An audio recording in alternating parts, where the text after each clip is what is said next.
Hi అండి. నమస్తే. Welcome to అమ్మాయి లోకం. అందరూ ఎలా ఉన్నారు? నేనైతే చాలా బాగున్నాను. మీరందరూ కూడా బాగుండాలని మనస్ఫూర్తిగా కోరుకుంటున్నాను. ఇవాళ మన రెసిపీ వచ్చేసి మెంతి ఆకుతో వచ్చి ఎప్పుడు చేసేటట్టుగా కాకుండా మెంతి ఆకు పప్పు ఇలా చేస్తాం కదా! అలా కాకుండా మెంతి ఆకుతో చట్నీ అనమాట. టేస్ట్ అయితే అదిరిపోయింది. అందరికీ నచ్చే విధంగా చాలా సింపుల్‌గా ఎలా తయారు చేయాలో చూద్దాం. స్కిప్ చేయకుండా చూడండి లాస్ట్ వరకి. కడాయిలో వచ్చి ఒక టేబుల్ స్పూన్ ధనియాలు తీసుకున్నామండి. తర్వాత ఒక టేబుల్ స్పూన్ మినప్పప్పు, ఈ రెండింటిని ఫ్రై చేసుకుందాము. స్టవ్ వచ్చేసి లో ఫ్లేమ్లో పెట్టుకొని ఫ్రై చేసుకోండి. అప్పుడే మనకి మినప్పప్పు అనేది లోపల దాకా మంచిగా ఫ్రై అవుతుందన్నమాట. ఆ తర్వాత ఒక పావు టేబుల్ స్పూన్ మెంతులు వేసుకుందాము. ఒక అర టేబుల్ స్పూన్ జీలకర్ర వేసుకుందామండి. మెంతులు వేసిన తర్వాత ఎక్కువసేపు ఫ్రై చేయాల్సిన అవసరం లేదు. వెంటనే స్టవ్ ఆఫ్ చేసేసి మనం వీటిని ఆరబెట్టుకుందాము. ఆ తర్వాత కడాయిలో ఒక 2 టేబుల్ స్పూన్లు ఆయిల్ వేసుకుని కారానికి తగినట్టుగా ఇక్కడ నేను వచ్చి ఒక 10 దాకా ఎండుమిరపకాయలు తీసుకున్నానండి. కొన్ని కారంగా ఉంటాయి, కొన్ని తక్కువ కారం ఉంటాయి కాబట్టి మీ దానికి సరిపడినట్టుగా అడ్జస్ట్ చేసుకోండి. ఎంత కారం మీరు తినగలరో దానికి తగినట్టుగా అడ్జస్ట్ చేసుకోండి. ఇవి వేగిన తర్వాత తీసి పక్కన పెట్టేసుకుందామండి.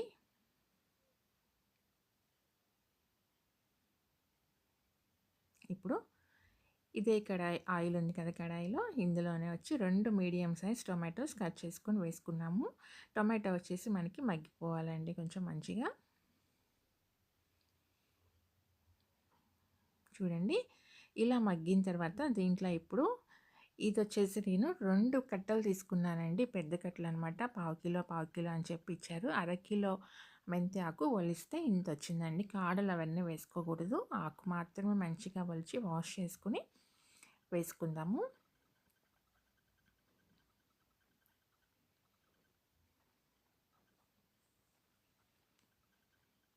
ఇప్పుడు దీనిలో నుంచి మనకి నీరు వస్తుందా అనుకుని సిమ్లో పెట్టుకుని అయితే ఫ్రై చేసుకోవద్దండి. సిమ్లో పెట్టారంటే చాలా నీరు అయిపోతుంది అనమాట. చట్నీ టేస్టే మారిపోతుంది. అందుకని హైలో పెట్టుకొని ఫాస్ట్గా మనం ఇలా కలుపుకుంటూ ఉన్నామంటే నీరు తొందరగా ఎగిరిపోతుంది అనమాట. ఎక్కువ నీరు కూడా వచ్చేదానికి అవకాశం చాలా తక్కువగా ఉంటుందన్నమండి.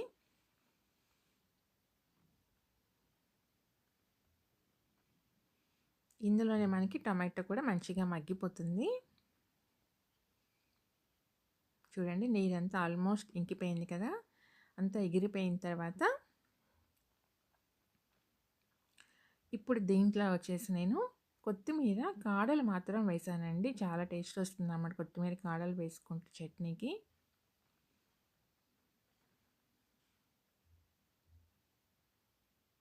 తర్వాత ఒక ఉసిరికాయ సైజ్ అంతా చింతపండు వేసుకుందామండి.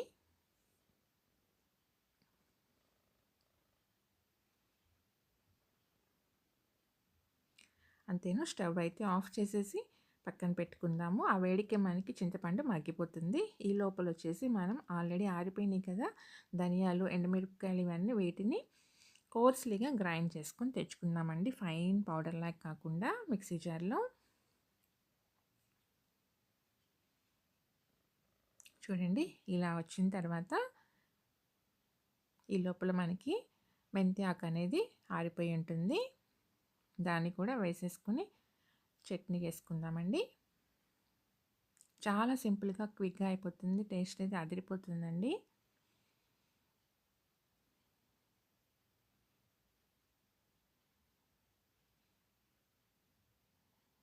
రుచికి సరిపడినంత ఉప్పు వేసుకుందాము. నీళ్ళు ఏం పోయకుండా పల్స్ ఇస్తా గ్రైండ్ చేసుకోండి. అప్పుడే మనకి రోట్లో నూరిన పచ్చడిలాగా వస్తుందన్నమాట. మిక్సీలో వేసినట్టుగా కాకుండా. దీనికి తాలింపు వేసుకుందామండి. ఒక టేబుల్ స్పూన్ ఆయిల్లో కొంచెం ఆవాలు, జీలకర్ర, ఒక ఎండుమిరపకాయని గిల్లి వేసుకుందామండి, ఇంగువ, ఒక 4-5 వెల్లుల్లి రెబ్బలు దంచి వేసానండి తాలింపులో. మీకు కావాలంటే చట్నీతో పాటు మెంతి ఆకు వేగేటప్పుడు దాంతో పాటు కూడా వేసేసుకోవచ్చు. కానీ నేను తాలింపులో వేసానండి. మంచి ఫ్లేవర్ వస్తుందన్నమాట. ఇప్పుడు మనం ఆల్రెడీ మిక్సీ వేసి పెట్టుకున్న చట్నీని ఈ ఆయిల్‌లో వేసేసుకుందామండి.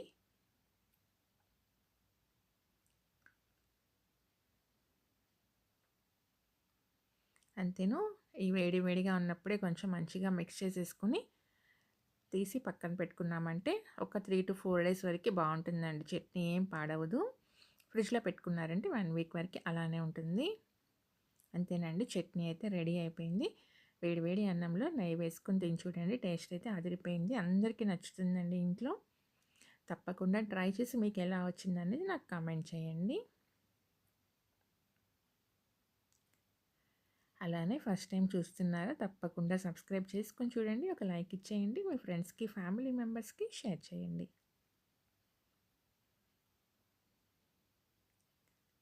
ఇప్పుడు వేడివేడి అన్నంలో నెయ్యి వేసుకొని, చట్నీ వేసుకొని తిని చూద్దామండి. టేస్ట్ అయితే మాత్రం మామూలుగా లేదు.